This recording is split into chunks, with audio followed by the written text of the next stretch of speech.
Hatters riding an all-time high, rattling off 3 consecutive wins, now heads north up to Moorhead, Kentucky, where the temperatures dip to the high 30s to face another Pioneer League opponent in Week 12. Hi there, I'm Despina Barton. Thank you so much for joining us here in the Roger Hughes Show. It's the 9th edition. We'll have head coach on hand to break down that Moorhead State game and, of course, an exclusive look at this year's senior class. Before all that, let's get straight to those highlights. First quarter, first possession for the Hatters, who won the coin toss here on 4th and 1 on MSU's 12-yard line. They secure the first with a Ryan Tentler pass out to Ryan Salimos. A couple plays later, Cole Mazza will try to go in for the kill. Instead, it's stopped on the 3-yard line. So Coach Hughes, he calls for his field goal team.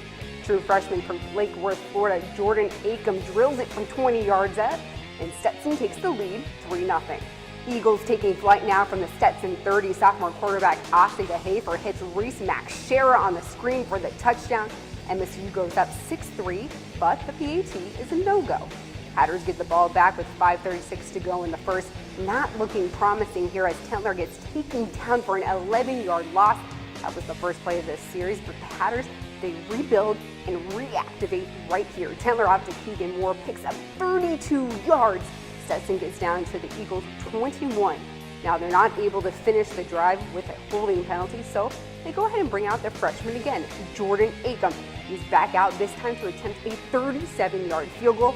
It goes. It's 6-6 at the end of the first quarter.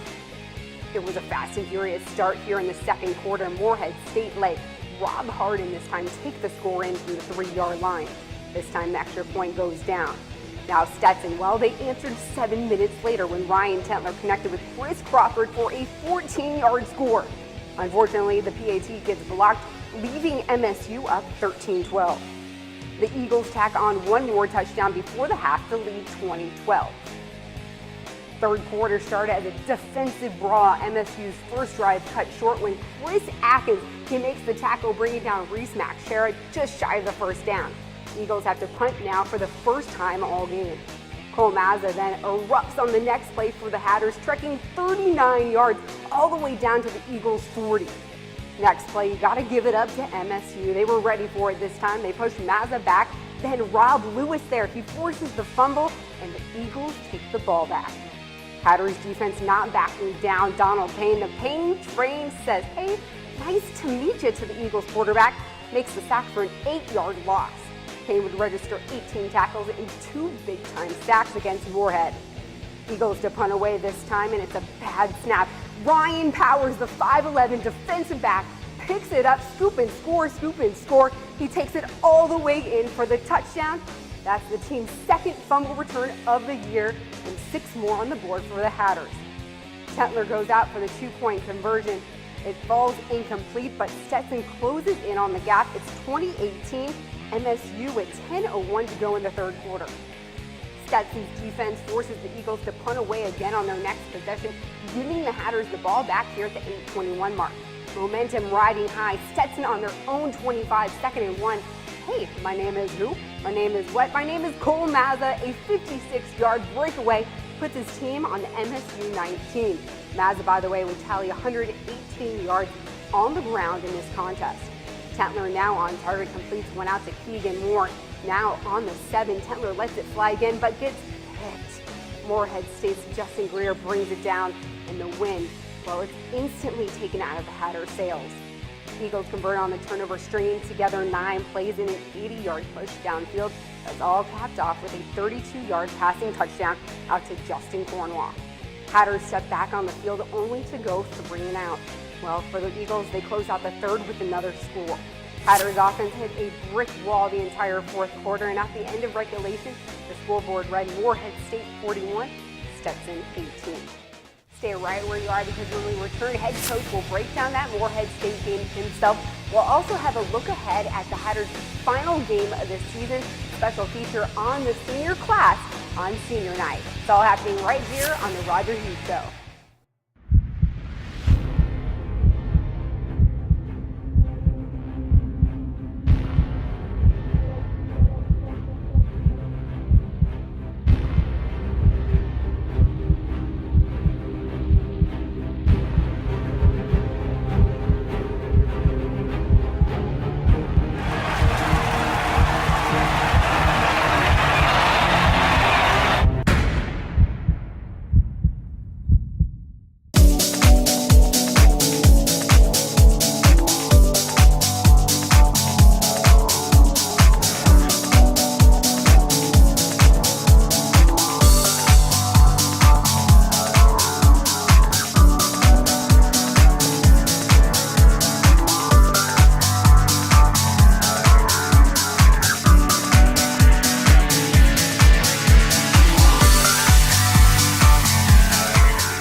back into the Roger Hughes Show. Head coach Roger Hughes on hand right now. Your team back from Kentucky, a 41-18 loss to Morehead State. Let's start with, though, the beginning of this game. In your field goal game, that wasn't necessarily on par early on in the season, but this game, it was easy to put them through, right? Well, I think, one, you have to finish in the red zone, and it's nice to know that you can at least get 3 points when you're down there, if nothing else. But, you know, we moved the ball very well early. I think we had a 15-play drive on our first drive of the game and did not finish in the red zone, did kick a field goal. They came back and scored, and then we went right back down the field again, same thing, moved the ball very effectively, but just couldn't put it in the end zone. But we did come back with 3, so it's really a 6-6 tie after they had missed their extra point. So we're really feeling like we're pretty good about the game at that point.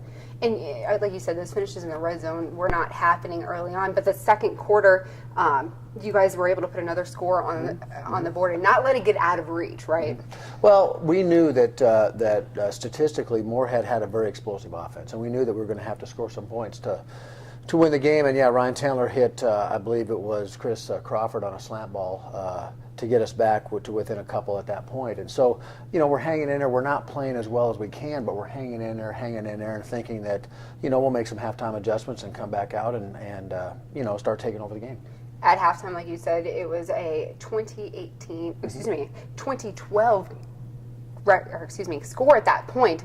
What was that halftime spiel all about, and what adjustments did you put in place at the start of the third? Well, a couple things. I just went and talked to the team and said, listen, we've been here before. Listen, we'll get this thing straightened out. We have a long halftime. We'll get the adjustments made and relax. Just start playing as hard as you can all the time. And really offensively, we just narrowed down what we were going to do from a run game standpoint. We decided to use a couple of different formations that we thought would spread them out a little bit more and open up the run game.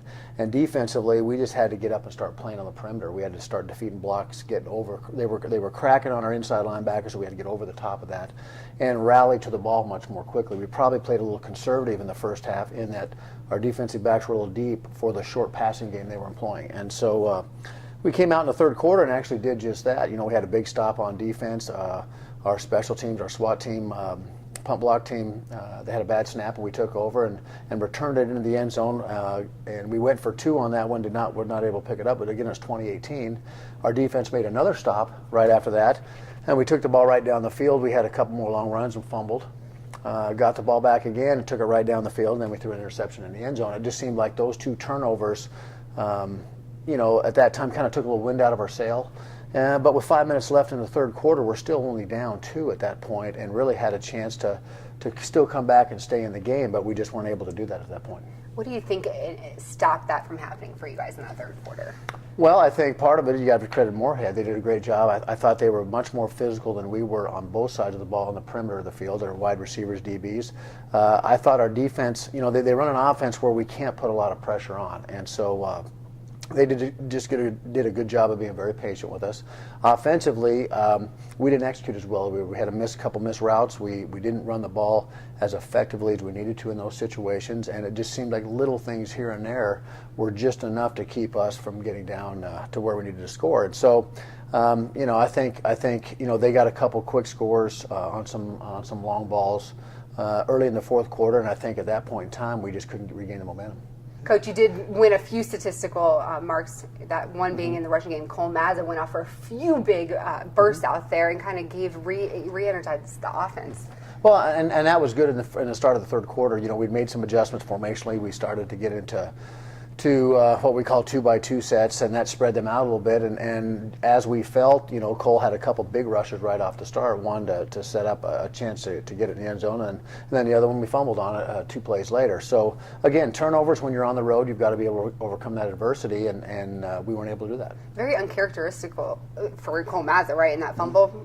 Yeah, I mean, Cole is one of the most reliable runners we have, and one of the most physical runners we have. He and Mike Yonker as well, and so it was really out of character for him to put the ball on the ground. In fact, the play happened really late in the pile, and I actually thought the forward momentum had stopped, but again, the referees didn't feel that way, and so the ball popped out, and they were able to take over. Do you think the temperature had any play into any of the jitters or any of the miscues in the red zone at all, or no? I don't. You know, it ended up being about 43 degrees. There's really no wind, and once you get to playing, and you're the guys that are on the field a lot, you know, I really didn't think that the coldness was a factor at all. I thought our kids handled that very well. But we just, again, we just didn't play at the level that we needed to. We didn't tackle. We missed a lot of tackles on defense. And that happens, and then one of the reasons people run the offense that Moorhead runs, which we're throwing quick screens outside, is they really make it basketball on grass, and you got to get out there and you have to tackle well. And we did at times, especially in the third quarter when we were getting back in the game, but other times we didn't, and it certainly showed up on the scoreboard. Yeah, you mentioned that was a concern going into this game, the way they can spread their offense and, where you guys need to make those tackles in the first couple of layers, otherwise this game would get out of hand, and it did. You did say in your post-game interview too after the game, that you'd like to think that you could put success behind you and more move on in the same intensity, but you weren't sure if that happened at this game, running a 3-0 winning streak and coming off that homecoming win, which was so emotional with this group of guys. Well, I mean, if you look at how it sets up, okay, we had 3 straight wins, a huge emotional win for the homecoming game, and the way we came from behind really in all 3 of those wins. And then couple that with the fact that Moorhead had not had much success. I think if there's a definition of a trap game, that is a trap game right there, and certainly we didn't handle that well. And I think it's something that you have to learn to as a program develops and matures. And I thought we'd gotten to that point. I thought we'd put everything behind us, but clearly, we still have to learn how to handle sustained success. We were trying to put 2 wins together. We did that. We actually put 3 together, and now it's how do you sustain that. Not every week you're going to bring your A game, and I think you see that in teams like Florida State. They find ways to get down, but they find ways to win games, and I think that's the next step in our process of maturing as a program is to, even when you're not playing your best, or even when you're in very adverse conditions with the weather, being on the road, officials, all those things, you've got to find a way to win, and hopefully we can learn that going into next season as we play our last game next week.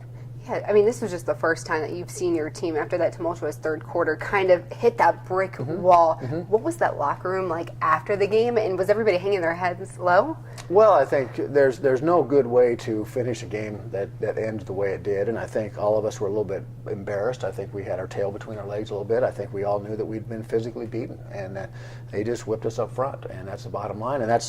And that's the beautiful thing about this coming back, is you get a chance to redeem yourself in a week. And I think it was extreme disappointment, but in football nobody cares. You got to lick your wounds and get right back in the saddle, so to speak, and get going. That's right, Coach. Get going again for the final game of the season. It's coming up this Saturday at 1 o'clock. And when we come back from commercial, we're going to talk about some of those seniors that will be honored on senior night in that last game at home against Drake. It's all happening right here on the Roger G Show.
Welcome back into the Roger Hughes Show. Coach, I know when you started this whole process here at Stetson, you weren't probably per se looking forward to that first senior night, but now 2 full seasons in, we have a couple guys that are leaving the team.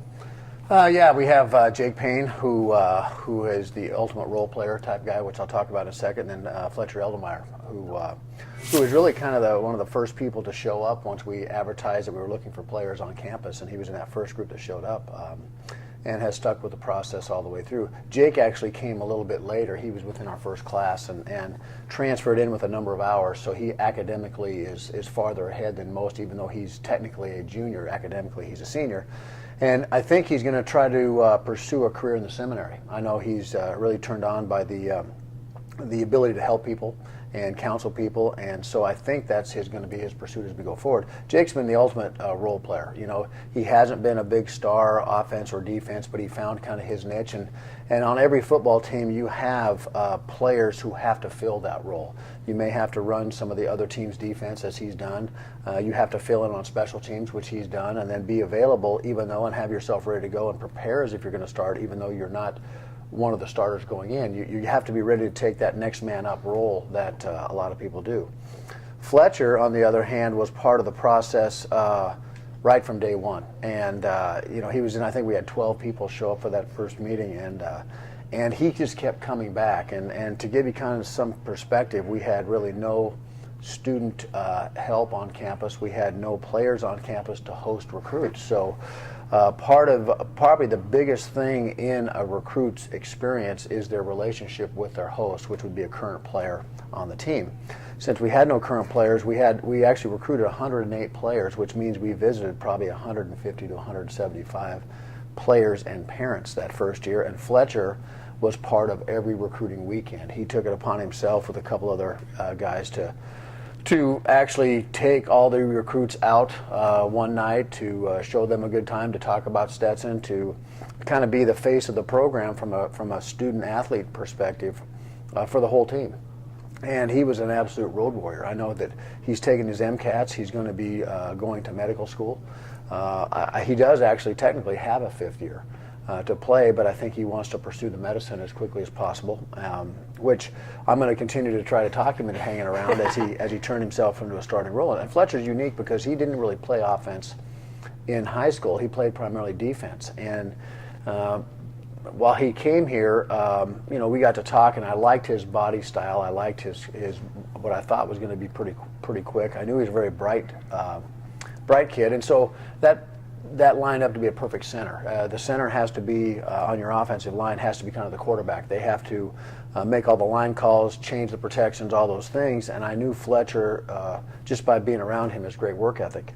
And so we actually put him at center without even ever having seen him play. And so he was a work in progress, as we talk about. But think about it, Fletcher, you know, the first year he knew there was going to be no football, and then the second year was all practice. So he stuck with this and did everything we've asked, both on and off the field, in and out of the weight room, and certainly in the classroom if he's going to med school, that we've ever asked. And so he certainly will be a hard one to say goodbye to. And Fletcher, right from here in Central Florida, Lake Brantley High School, actually got to cover him a few games when he was at Lake Brantley. You talked about his academics role, and he makes the dean list, but you couldn't tell by looking at him with his current hairstyle. What do you even call it? The mullet-esque. I heard that the offensive line may have lost a bet and had to grow everything out, but he doesn't look like that clean-cut guy that's going to med school. Well, he may not have that clean-cut look. I know his hair was much different earlier in the year and probably looked less clean-cut at that point, but he did get part of it cut off right here, and I don't know what the bet actually was in the offensive line, but I tell you one thing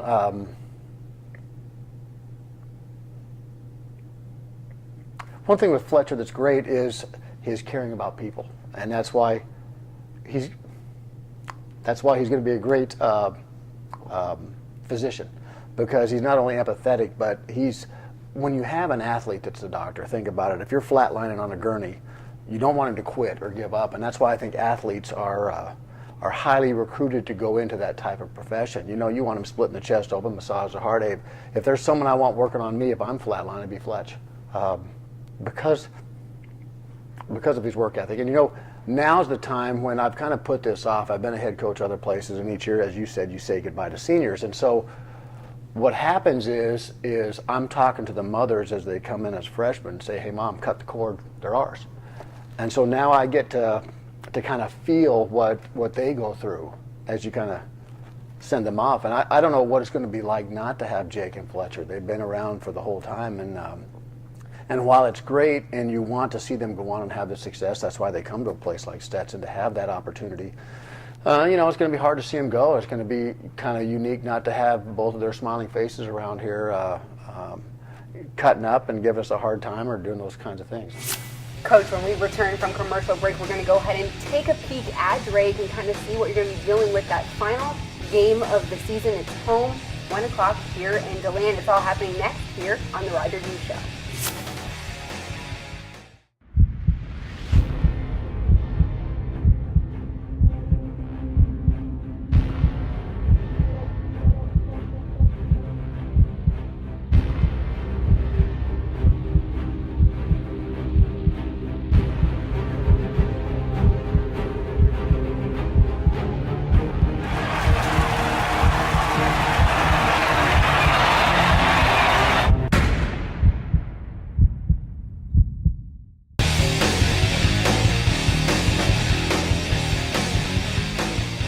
Welcome back into the Roger Hughes Show. Coach, it's that time we take a peek ahead, this time being the final game of the regular season.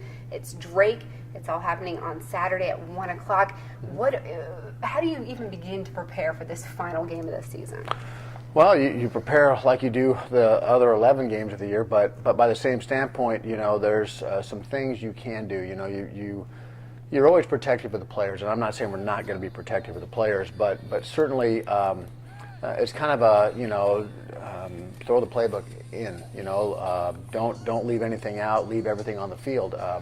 This game would get us to 6-6, a 500 year. It would get us to the point. It's just so much better to have that win in the last game of the year to carry that momentum into the off season as we go forward, because we won't be playing again for another almost 10 months.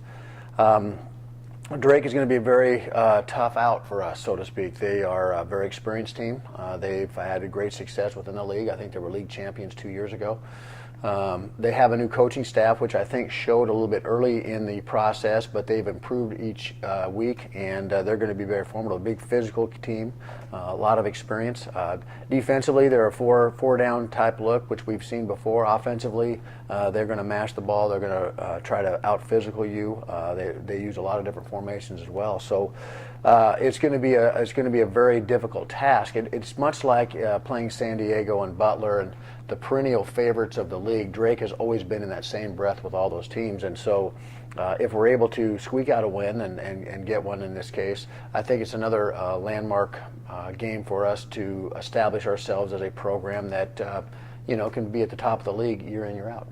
You said people tell you all the time that, hey, it's a successful season if you get X number of wins, 2, 3. This is only the second season, but it's important to get this last one with these group of guys, right? Not only for their momentum and their energy, but it's a way to bounce back and give something to those seniors, right? Well, this leaves a better taste in your mouth, and you're right. As I told the team last week after the game, we need to send these seniors out right. They put everything they've had into the game, and that's kind of what we owe it to them. And you bounce back. You show you can respond against one of the better teams, if not a perennial type team leader in our league, a league leader. So I think all those things should give us a lot of motivation going forward. And we finally got our win at home. We certainly would like to make Spec Martin a place where people don't come in to win, or they don't expect to win when they come in here. And so we've got to establish protect this house mentality. Hopefully a few more fireworks too. Well, let's get fireworks on the field first, and then whatever happens after the game, I'll be happy with. Now, Drake obviously coming off a big win this week against Dayton. It was close, 34-30. Do you think that gives them some type of edge coming into this Stetson team that almost seems, obviously beat up from the trip to Kentucky?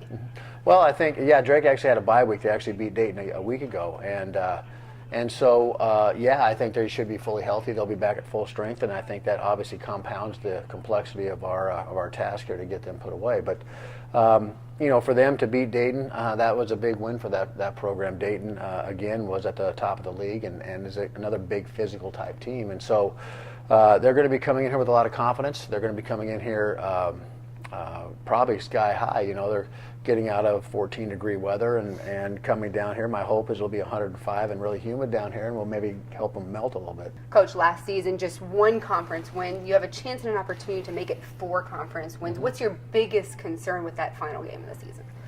Well, bouncing back from this game, as you said, it's physically taking its toll. This is the first time we've played 12 games, and if you look at it, a lot of our team are still freshmen. Well, remember, in high school, their season's done by now. So these last 3 or 4 weeks that they have to put in, their bodies aren't used to. So it has a bigger toll. It's just like the rookies in the NFL. They come out of college playing 13 games. They go to the NFL, they're playing 18 and 20. And at this time of the year, their bodies just aren't used to that type of physicality and the things that we ask them to do. So I would say, given the fact that the large percentage of our team are younger players still trying to learn to deal with that, I would say that we probably have a bigger disadvantage in that case to try to get them mentally ready to go and make sure their bodies are ready to go as well. Like you said, big physical contest these last 2 weeks. Tentler, can you give us an update on Ryan Tentler on his shoulder, and also Donald Payne? All these guys are playing through that pain. Well, and a credit to them. But that's why you play the game. It's a big boy game, and it's played in big boy conditions, like it was Saturday when it was 40 degrees. That's just how it is. Ryan's fine. His shoulder's gotten better. I don't think there's any. I know he's not wearing any protective pad for it now, so I think he's fine there. And then Donald Payne's situation, he's nicked up, he's bruised because he has a lot of high impact collisions. When you're making double-digit tackles every week, sometimes you're the hammer, sometimes you're the nail, and he takes both of those. So I think he's going to be fine. He's playing through it, and he'll be ready to go for the last game. Now we know you pass the hammer on to a new player every week. Who will be carrying it on this final home game? Ryan Tentler. Davian gave Ryan Tentler the hammer, and he carried it on the field for us last week, and then Ryan will pass that on to someone else. And then in the off season, what we're going to do is get a big plaque for that, mount it, and then list all the guys who have been hammer bearers, so to speak, for the week, and kind of make it a tradition that carries on here. Lastly, Coach, I know you have your keys to the games and kind of how you prep for this, but if Stetson does these 3 things, you guys will be successful. Well, we can't turn it over, and turnovers have absolutely jinxed every game that we've been in. Every game that we've lost, turnovers had a big part of that. Number 2, we got out physical last week. We need to be more physical this week. And then at 3, we've got to harness some emotion and some excitement here. You're out of the league race right now.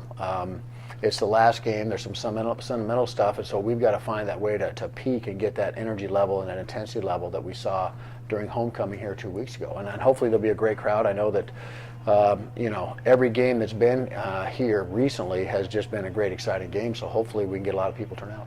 Absolutely, Coach. It's the final game of the season, senior night. It's home versus Drake at 1 o'clock this Saturday. An opportunity for the team to get back at 500 and close the season out. We'll see you next week to break it all down all again. For head coach Roger Hughes, I'm Despina Barton.